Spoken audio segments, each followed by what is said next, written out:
Karenanya saudaraku rahimakumullah, bagi saya urusan sholat berjamaah dan tata caranya ini bukan urusan pilihan fikih, Pak. Ini urusannya adalah urusan dengan musuh Allah Ta'ala. Nabi Muhammad SAW ini terakhir, hadis yang terakhir, kata Nabi SAW, innal yahuda qad sami'u dinahum, sesungguhnya Yahudi sudah bosan dengan agama mereka, wa innahum qaumun hasadun, dan mereka adalah kaum yang sangat hasad kepada kita umat Islam, terutama dalam 3 perkara. 1, raddis salam, kebiasaan kita umat Islam kalau ketemu saling ngucapin assalamualaikum, dibalas waalaikumsalam.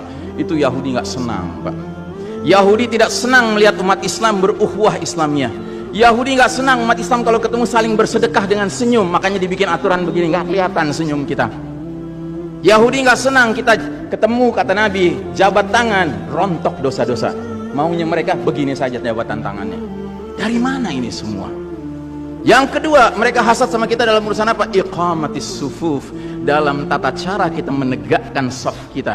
Ingat Pak, saf dikatakan tegak syaratnya 2. 1 lurus, 2 rapat. Bukan hanya lurus tapi renggang-renggang, atau rapat tapi meliuk-liuk. Tidak, harus dua-duanya lengkap. Sehingga Nabi sampai bertanya, kenapa kalian gak bersaf seperti malaikat di hadapan Allah? Para sahabat bingung, bertanya, bagaimana malaikat? Kata Nabi, mereka mendahulukan saf awal dan mereka saling rapat satu sama lainnya. Jadi Nabi itu bangga kalau umat Islam sholatnya seperti para malaikat di hadapan Allah Ta'ala. Harusnya itu menjadi kebanggaan kita juga, dan harusnya kita tersinggung kalau ada pihak yang berusaha untuk mengacak-acaknya. Dan yang terakhir, yang ketiga, Yahudi itu hasad sama kita dalam urusan apa? Dalam urusan umat Islam, di belakang imam sholat wajibnya mengucapkan amin. Makin keras suara amin itu, makin geram mereka. Karenanya mereka bikin aturan, sempat 2 bulan masjid ditutup sama sekali, nggak terdengar suara amin dari jamaah, karena nggak ada yang boleh ke masjid. Tapi sekarang setelah dibolehkan, masjid yang bisa muat 2000 orang cukup 500 orang, cukup 700 orang. Supaya apa? Sekurang-kurangnya aminnya bisa berkurang.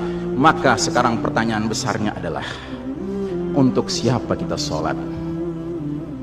Liman nusalli, lillahi aw lihaula, atau untuk mereka? Inna salati wa nusuki wa mahyaya wa mamati lillahi rabbil alamin.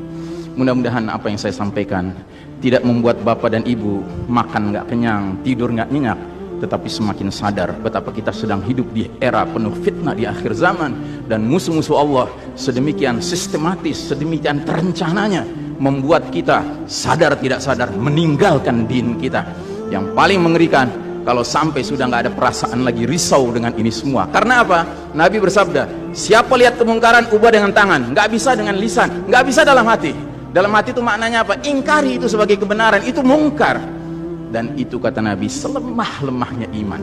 Sehingga di hadis yang lain kata Nabi, kalau mengingkari saja sudah nggak ada, udah nggak ada iman sama sekali. Nah, yang kita khawatir kalau kita ternyata ridho saja dengan aturan sholat WHO ini, Pak. Padahal harusnya kita sholat dengan cara Nabi Muhammad SAW, bukan caranya Tedros atau Bill Gates. Tidak, Nabi Muhammad SAW adalah contoh teladan kita.